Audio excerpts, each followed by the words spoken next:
Mahigit 2 taon pa bago ang susunod na eleksyon pampanguluhan.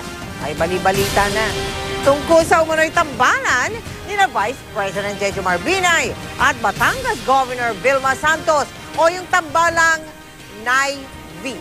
Nakatutok si JP Soriano. Nagpunta si Vice President Jejomar Binay sa Batangas para makipagpulong tungkol sa itatayong pabahay ng National Housing Authority at ng lokal na pamahalaan. Siyempre, andun si Governor Vilma Santos, kaya naman naungkat ang espekulasyon.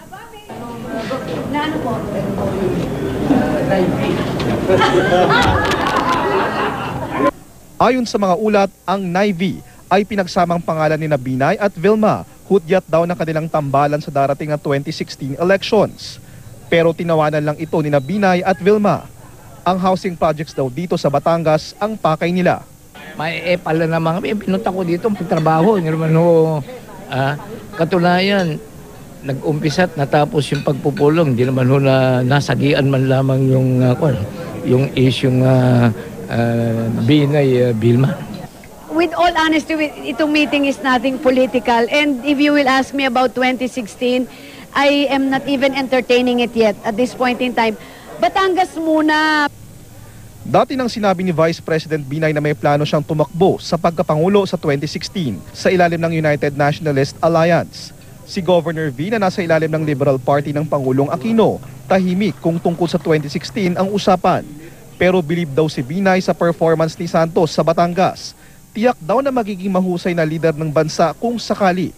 Malaking factor sa akin na yung nanggaling sa local government.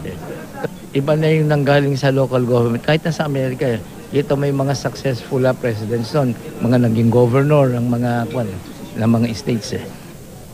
Kaya naman direkta nang natanong si Santos kanina, paano kung ligawan nga siya bilang running mate ni Binay? Alam mo ko hindi ako sumasagot sa nanliligaw hanggat hindi nagsasalita.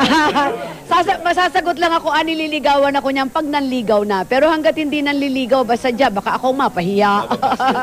Baka mabasted ng mauna.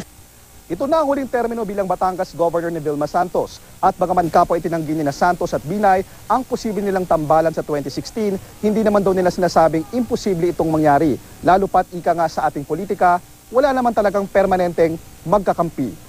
Mula rito sa Batangas, JP Soriano, nakatutok 24 oras.